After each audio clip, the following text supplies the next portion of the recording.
All right. Good morning, everybody.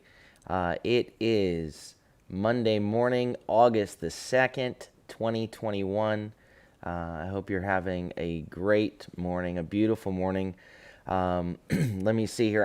I've been having a little bit of a challenging morning. I didn't sleep so great last night, and I hope just bear with me today. But I know that we've got a great passage to look at this morning. Honestly, I wish I'd had more time because I didn't sleep well. It really was a struggle for me this morning, but I know that the Lord is bigger than me and my struggles, and praying that He will speak to us this morning in a clear way. Let me say good morning to everybody. If my throat is really is burning this morning, not because I'll just tell you, we had pasta yesterday. I haven't had pasta sauce, it feels like, in a while. And I had some acid reflux in the middle of the night.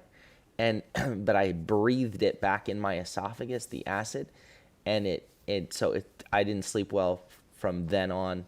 And it's been burning all morning. So yeah. I guess I don't know if that's age or if I just need to be more careful about what I eat. But thank you. Antonio's back to tell me it's incompetence. Thank you, son. All right. Good morning. Good morning to my mom. I love you, Mama.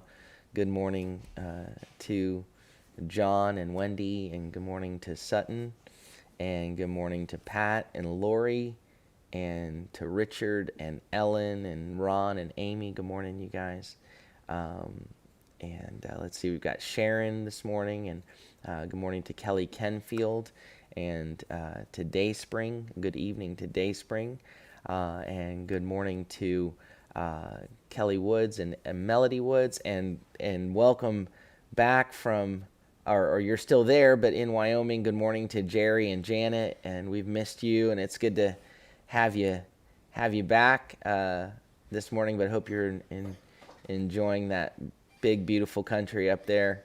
Good morning to Sonia and Naum, and to Sarah, and let's see, and Pastor and Sister Martinez.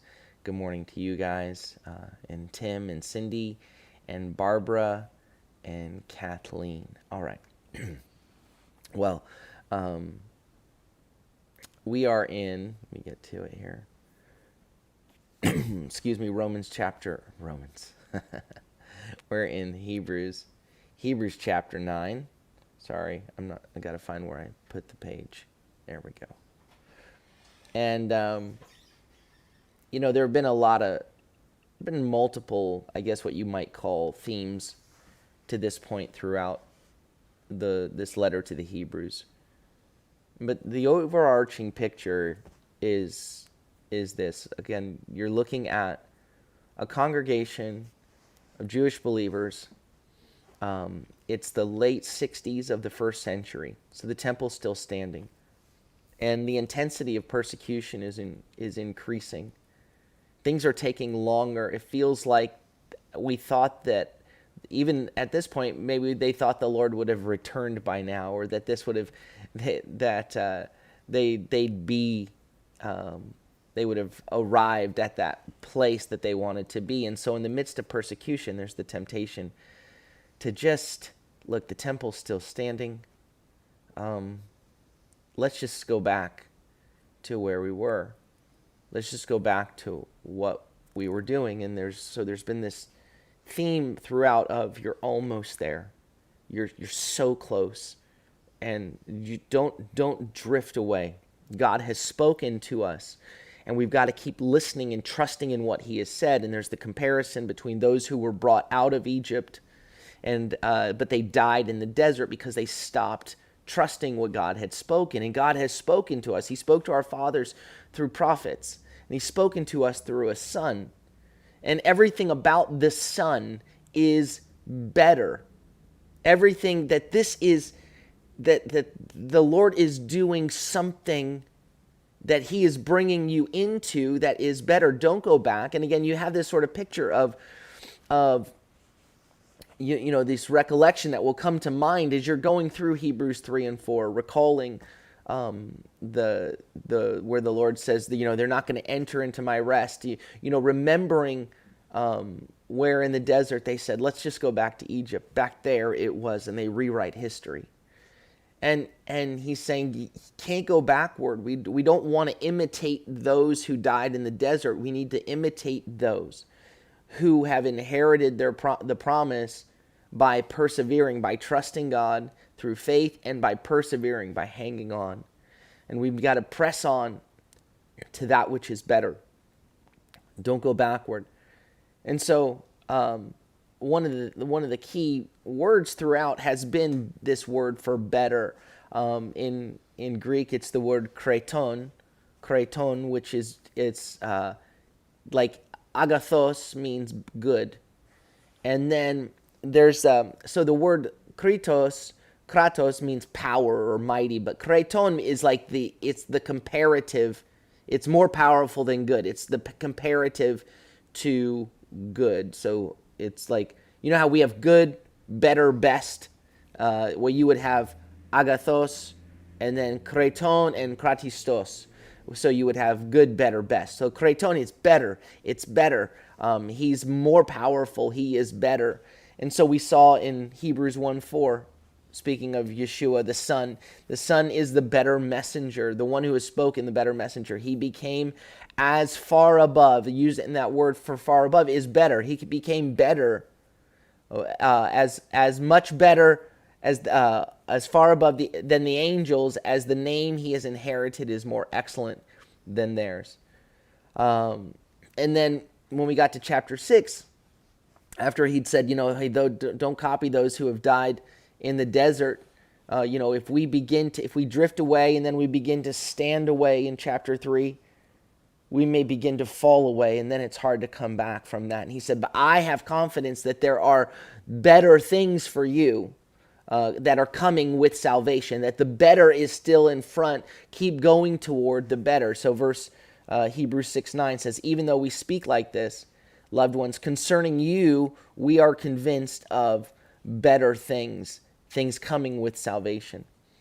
He then opens up about how the Son, how Yeshua is a high priest. He is king and priest. He is high priest in the order of Melchizedek, and we've gone through all that, so I'm not going to recap that. But that in the order of Melchizedek, in making this comparison between the priesthood of Melchizedek and the Levitical priesthood, he points back to how Melchizedek blessed Abraham, and within Abraham was Levi, the Levitical priesthood. And so he said in Hebrews 7:7, now it's beyond dispute that the lesser is blessed by the greater, or by the better, by the kretonos.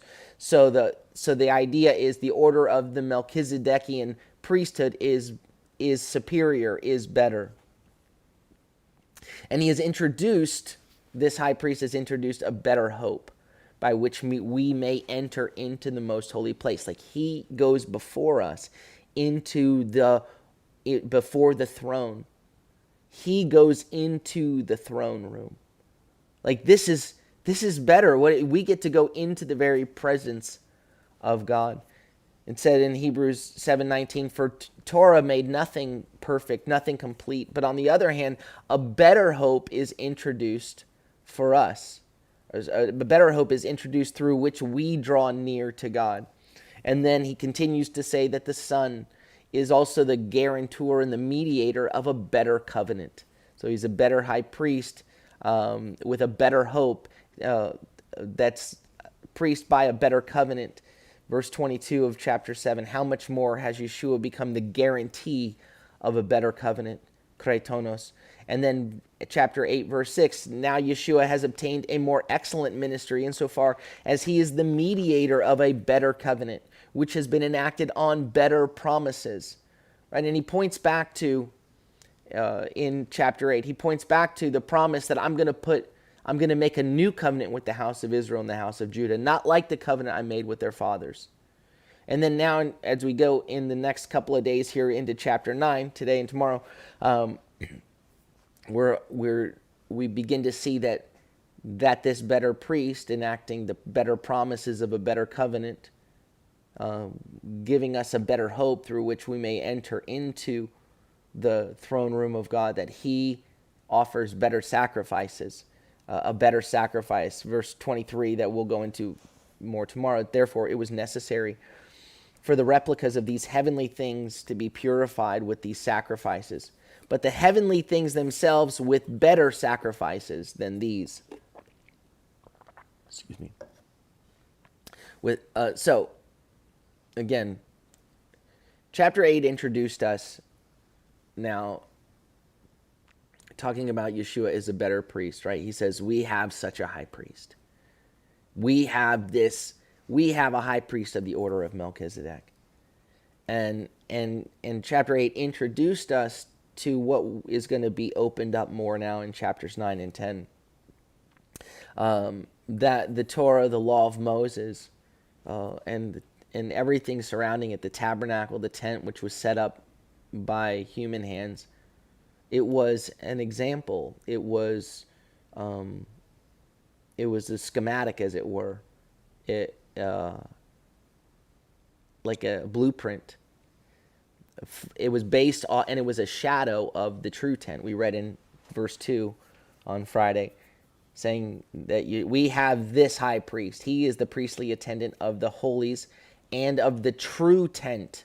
Skinistis alithis, the tent, the true one, the actual tabernacle, the actual tent, which Adonai set up, not man. He goes on in verse 5, the Levitical priests, he's saying that, the Levitical priests, the ones you're wanting to go backward to, you want to go back to this temple that's standing. He's going to say it's not going to stand for long. Levitical priests that offer the gifts according to the law, it says they offer service, chapter 8, verse 5, in a replica. Again, a pattern, an example, and a shadow, or foreshadower, but it's literally shadow, skia, a shadow of the heavenlies. Right? When you see a shadow of something, you're just seeing the basic outline. You're not seeing the full glory of it. And so that the temple, the tent, the tabernacle, the place in which they offer service is in the outline, in the example, in the replica, in the shadow of the heavenly, of the true tent. One that just as Moses was instructed by God, that when he was about to complete the tabernacle, for he says, see that you make everything according to the design, to the tupon, right, to the likeness, the model that was shown to you on the mountain. Goes on to say that Yeshua, when he's talking about these better promises, says he says this, and he says it's a better covenant. He says the fact that a new covenant is, the Holy Spirit speaks of a new covenant in Jeremiah chapter 31, means as soon as he mentions the new, by saying, I'm going to make a new covenant with the house of Judah, with the house of Israel, immediately that renders the first covenant, the covenant of Moses, as the old, right? As the old covenant. So the need for a new covenant means the first was insufficient or faulty. He said, why would God make something faulty or insufficient? That's the question we addressed briefly on Friday. And the issue is this: the first covenant was insufficient to remove sin. But it's not that God made a mistake. It's not like, I didn't think this through.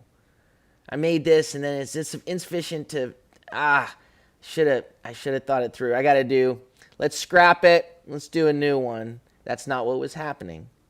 The Lord works in layers, right? He builds, he builds, and he brings understanding. He lays foundation. He prepares. That's what he does. He prepares the ground for what he's going to put inside of it, or what he's actually building. Even in creation, right? He shows his order. In the order of creation, on the first day, he creates the heavens and the earth. On the first day, he creates the skies, and then on day 2, he separates the waters, making the skies and the seas. And on day 3, he divides the seas from the dry land, and he brings forth vegetation and plants and trees. And so having laid the foundation, having made the spaces, right, he then begins to fill them. So now on day 4, he fills the creation of day 1, the heavens, and he fills with stars and moon and sun. On day 5, he fills the creation of day 2, the seas, with the fish, and the skies, he fills the air with birds. And then on day 6, God created the animals that dwell on the land, filling the creation of day 3. The animals, and then humanity, the crown of creation, right, who would eat from the fruit from day 3 and rest under its shade. The fruit was there. The trees in the garden were there. He had prepared everything. It was all, he did things in order. Why didn't he do it all in one day? He could have, right? He could have done it all in one day, but God does things in an order. He is a God of order, a God who lays foundations and prepares the way, and then he fills it up because he's brilliant. That's what he does. And so the first foundation first covenant was a foundation. It was intended for its season, right? There was that which is the everlasting nature of the covenant had to do with God's everlasting commitment to the promises that he made to Abraham, Isaac, and Jacob. But the first covenant was never intended, we'll see today, was never intended to save or to cleanse from sin, but rather it was to prepare the way and to reveal what sin is. It was to reveal, to make known what sin is.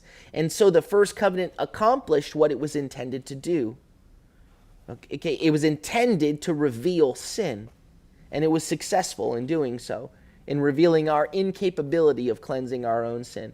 It was intended, so in terms of being insufficient, it was not the fullness of God's purposes were not accomplished in that first covenant.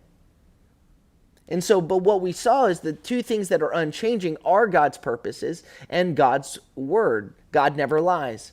And by these two things, he said, by these two unchanging things, the fact that his purposes stand. When God swears an oath by himself, he says, this has to do with my overarching purposes.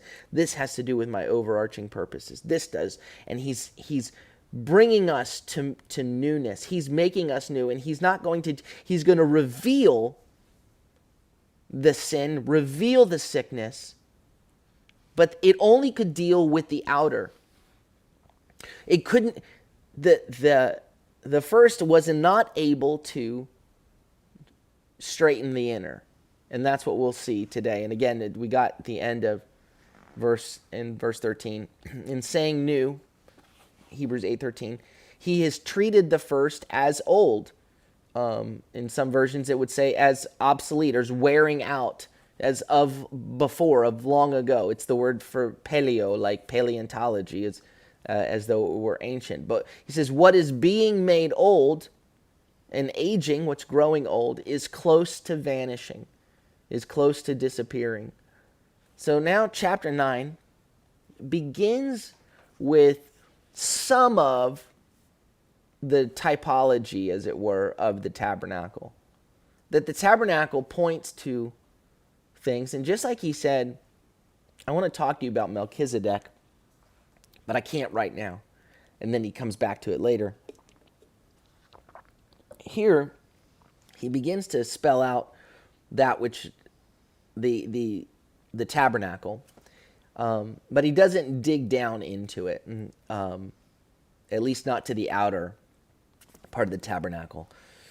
And so we see here in verse 1, chapter 9, verse 1. It says, now even the first one had regulations, speaking of the tabernacle, of course, and speaking of, of the covenant. The first covenant had regulations for worship and for the earthly sanctuary. So this, right out of the gate, there's right here in the opening word, it uses something you can't see typically in the English. And I talked about this the other day. When you have, there's a Greek construction that says the first word is men and then day, which is on the one hand, but on the other hand, where it's a tool of comparison. And so this opens up with, now on the one hand, speaking of the old covenant, of the first covenant, and it's making a comparison, which will come out later around verse 11. So it's an opening kind of on the one hand, at this point of comparison. The first covenant had regulations for worship, and it had regulations for the Hagion Kosmikon, right? The sanctuary of the cosmos, the sanctuary of the order of the world. That's kind of the idea of the earthly sanctuary. Verse 2, for a tent, a skini, a tent, the tabernacle was prepared. In the outer part, literally it says in the first part. So it says it was prepared. In the first part were the menorah, the table, the presentation of the bread. This is called the holy place. So he even actually skips from the outer courts, and he goes to the actual tent, right? So you go to the tent, not to just, when you had the tabernacle had the outer courts that you would come in, and there were the sacrifices, the laver, the bronze laver, the washing, all of that was happening there. But he skips ahead to the first tent, and he says the first tent was the holy place, and it had the menorah, the table, the presentation of the bread. And again, so he's not describing the current temple, by the way. He's not describing Herod's temple or even Solomon's temple, although they were patterned. The holy place was patterned after the biblical pattern. The biblical pattern was the tabernacle. He's going back to the tabernacle, to the tent. That was the blueprint that was laid out on Sinai. Verse 3, he says, beyond the second curtain was a dwelling, was a skini, was a tent, a tabernacle, called the Holy of Holies. So you had a tent within a tent, as it were. You had the skin within a skin, the Holy of Holies. And in the Holy of Holies, it held a golden altar of incense in the Ark of the Covenant, completely covered with gold. In the ark was a golden jar holding the manna, Aaron's rod that budded, and the tablets of the covenant. And above it, verse 5, cherubim of glory overshadowing the mercy seat. And again, we use that word, the word for overshadowing. It has the word shadow in there, and that they're shadowing over, intensely shadowing the mercy seat. He says, verse 5, he says, but it's not now possible to speak in detail of these things. Now's not the time. Now is not, concerning these things, now is not the time to speak about all of this. That's not why. So you get the idea that he could have gone into all of these different aspects of the tabernacle, but that's not really where he's going to focus, right? We can only really imagine what he would have had to say about all of these different aspects of the tabernacle and the temple. And what he does deal with, he says, I'm not going to deal with that. Now what I need to deal with was about that inner sanctuary, that aspect that had to do with the Day of Atonement, because he's been making the comparison of Yeshua as high priest in the order of Melchizedek, now to the Levitical high priests. And he's talked on different occasions from early on, pointing to Yeshua, we have this great high priest. We have a high priest. And where he makes the comparisons, where he begins to talk even in chapter 2 and then again in chapter 5, and he's saying, here were the requirements for a high priest, and Yeshua meets those requirements. So he says, I don't have time to talk about all of those other things right now. Here's what we're going to do. I'm going to go into the inner tent. He says, verse 6, he says, now with these things prepared this way, built this way, the Kohanim, the priests, do continually enter the first tent.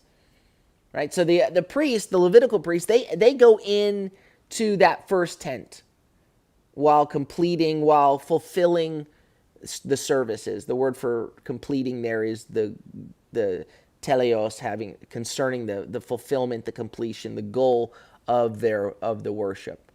Verse 7, but the inner tent, the second tent, that's what he wants to talk about.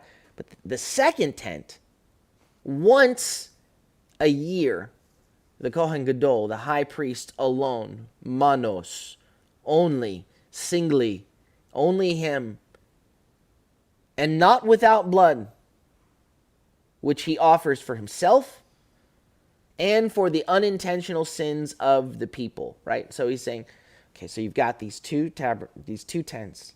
You got the first tent, and all the priests go into that first tent, and they go in continually. They're continually going in to do that. Again, many of those receiving this letter were likely priests. In Acts 6:23, it talked about how many priests had come to faith. So many of these Jewish believers that are receiving this letter may very well be priests. They understand these things. It's like, but you guys didn't get to go into that second tent. Like you went in and out of that. If you're a priest, you went in and out of that first tent, continually offering sacrifices. But the second tent, only once a year, the high priest went in, and not without blood. He didn't just go in. He went in with blood, that in offering the sins for himself and for those who had sinned unintentionally. It uses the word agnoematon, which is connected to the word for ignorance, that they had errors, faults of ignorance committed in ignorance. We mentioned this back when we looked in Hebrews chapter 5, talking about the current high priest, that the high priest of the Levitical priesthood, it said in Hebrews 5:2, that he is able to empathize with the ignorant, with the not knowing and the deluded ones, the errant, wandering ones, since he himself is also subject to weakness.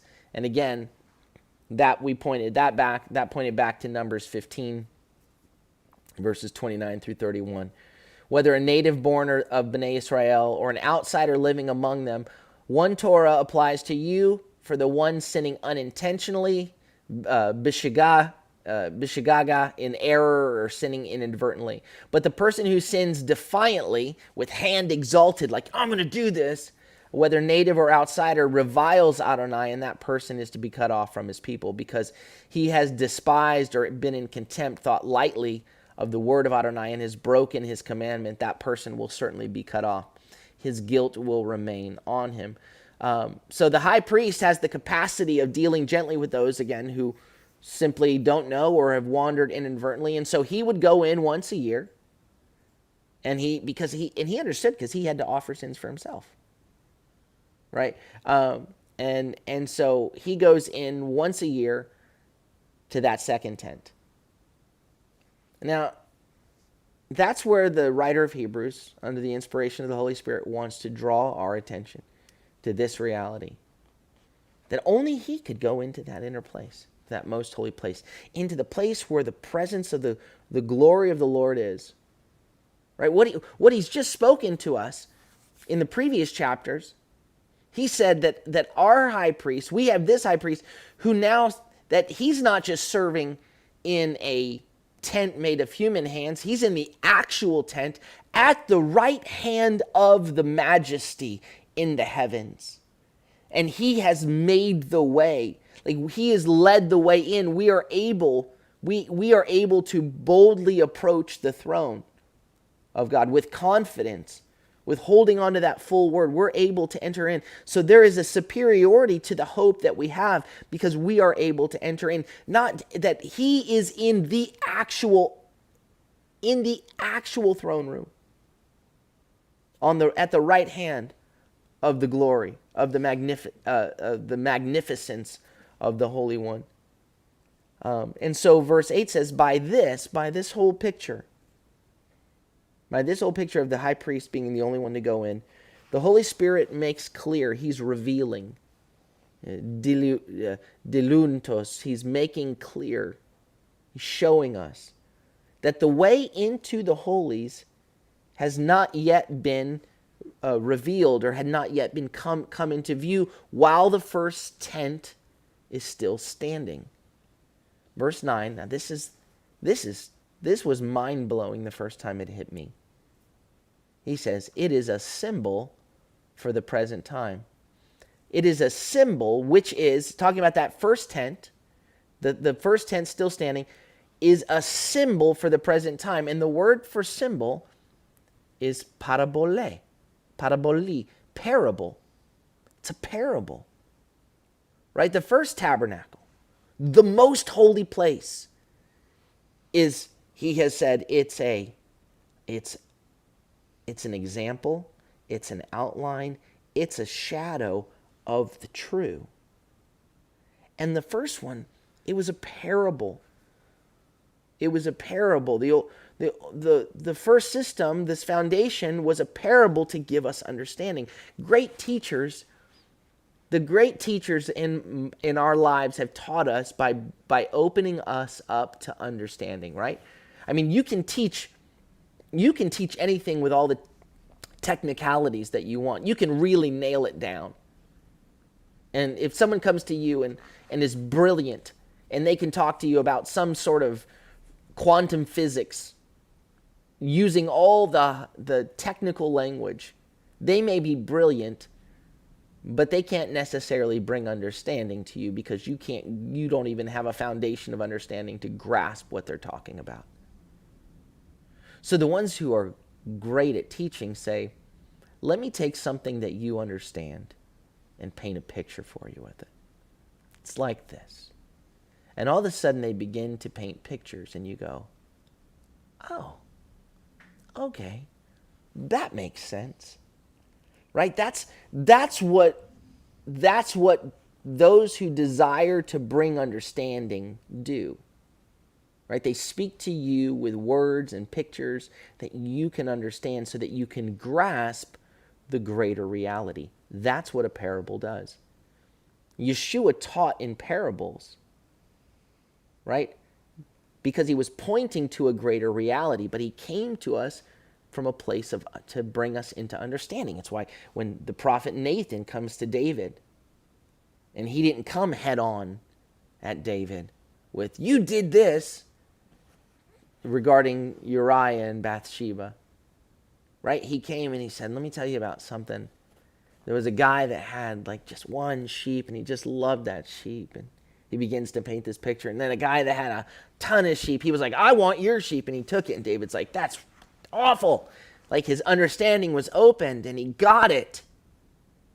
Right? And then he was able to respond, because he had actual understanding. He was able to respond. And that's what the Lord does. He teaches us by bringing understanding.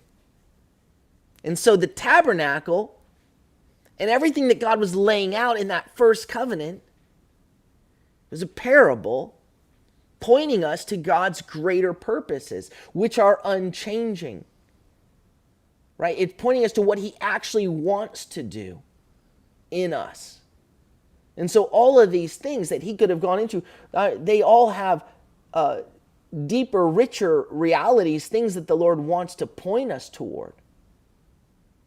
And why are we going to focus on the parable? Is supposed to lead us to the reality, right? That's the goal of the parable, is to lead us to the reality. You don't start with the reality and then go back and focus on the parable, right? The parable leads you to the point. And so we're not to go backward, to drift backward to the parable. That's the wrong direction. The parable is supposed to lead us to what he's been trying to show us and do and reveal in us all along, because that's what he does. And so he says he goes, the Holy Spirit was showing us. He was revealing to us in all of this. It was making clear to us, right, that the first tent, the way into the most holy place, while that first tent is still standing, while it still has standing, that the way into the holies had not been revealed. It's a symbol, it's a parable for the present time, for the time at hand. Accordingly, he says, the gifts and sacrifices being offered, they cannot make, it's mi duname, they do not have the ability, the power to make the worshiper complete, teleosai, to make him perfect, to make him whole, complete, to accomplish the goal with respect to conscience. Sunadisin, which conscience is that it's that with awareness of wrongdoing, right? So that this whole idea of conscience, it's the faculty to distinguish between right and wrong, that deep spiritual awareness. In some understanding, sunadisin may be rendered as the inner voice or the voice of one's heart, how one knows right from wrong. He said, look, it didn't have the power. It was a parable, but it wasn't able to do with completion in regard, like to bring you to wholeness and perfection in regard to conscience. What was it the Lord said when he said in Jeremiah 31? He said, I'm going to make a new covenant with the house of Israel and the house of Judah, not like the covenant I made with their fathers when I brought them out of Egypt. Right? It's not, because there's something further. That he's like, I'm going to write my law on their hearts.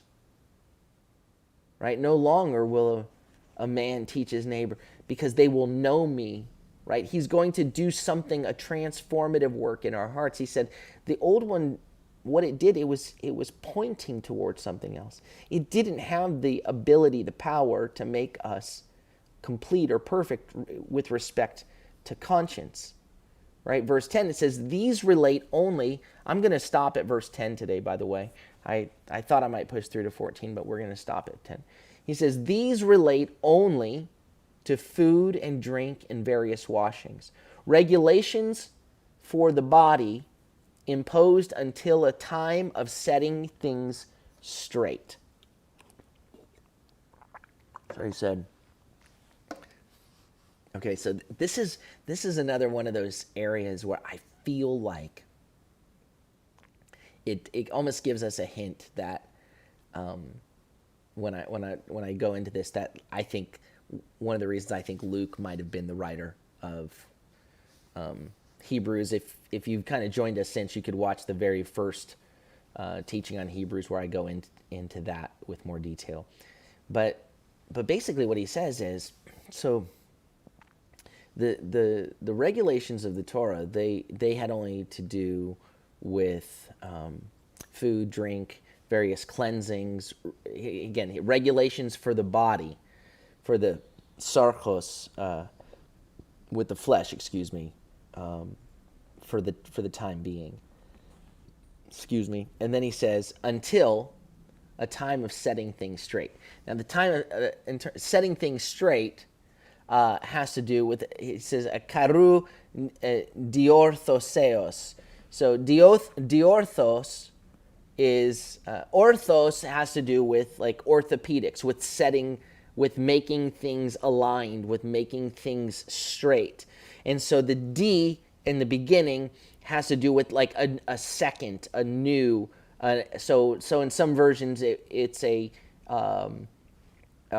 translated as a reformation, right? We think reformation, our brains go immediately to theological terms, reformation or whatever. But it's a reforming, a re-straightening, a realignment, right? So that the first, it's dealing with the outer.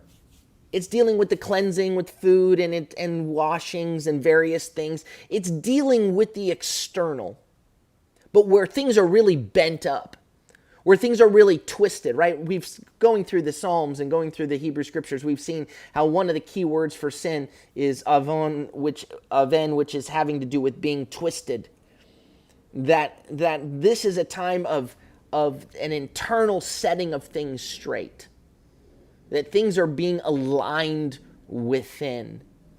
The old was just focusing on the outer. It was a parable, it was a picture.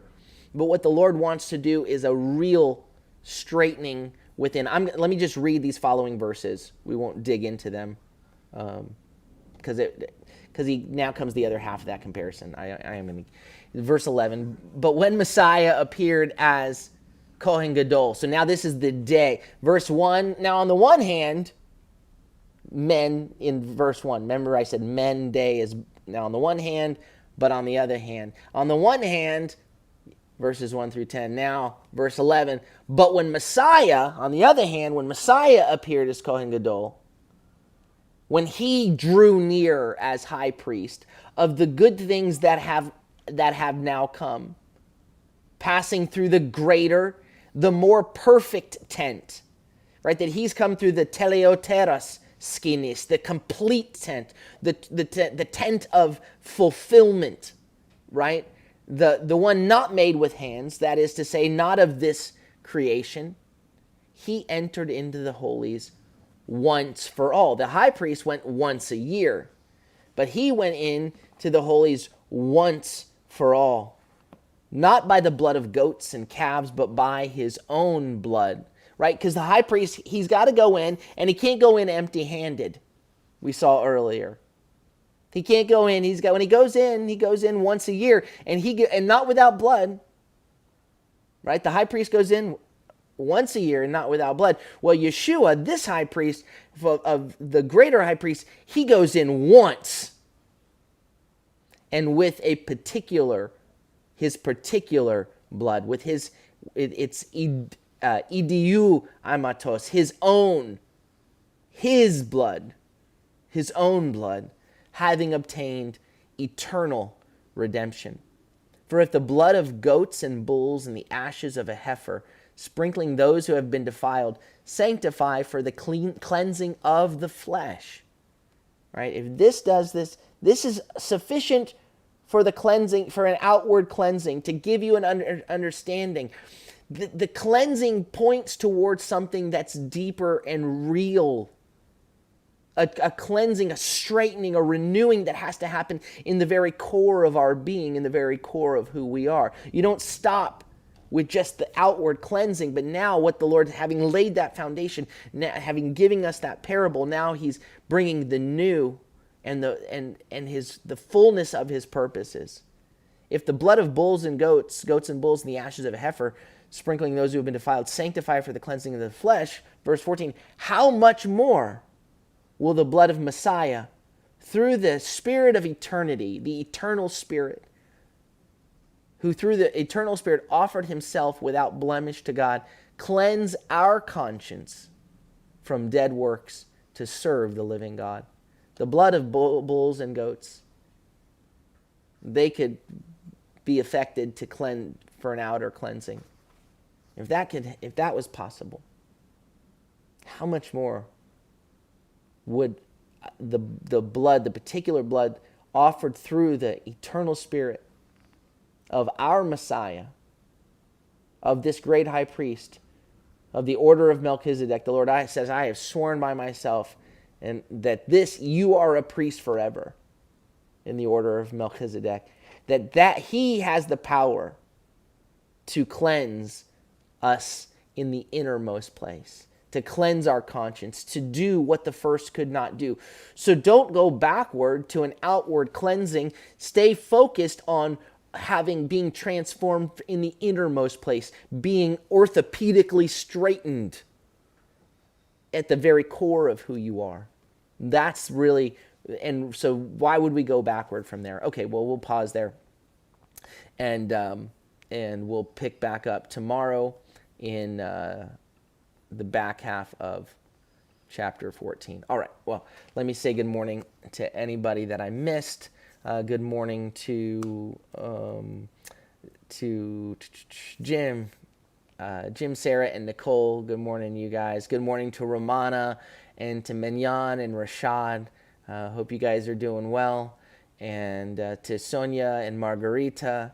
And good morning to, let's see, we've got Sharon. All right, I think I've said hello to everybody. And yeah. And that's it. Let me say good morning to the Eddies, to Lauren and Levi and Valor and Haven and Everett as well. All right. Well, hey, if you're able to join us for Overflow, Overflow is going to start in just a couple of minutes, and the information is in the. Are you putting it in? It's in the title, and Antonio just put it in the chat box as well. So. May the Lord bless you and keep you. May the Lord make his face to shine upon you and be gracious unto you. May the Lord lift up his countenance upon you and give you peace. Shalom, shalom. Have a beautiful day.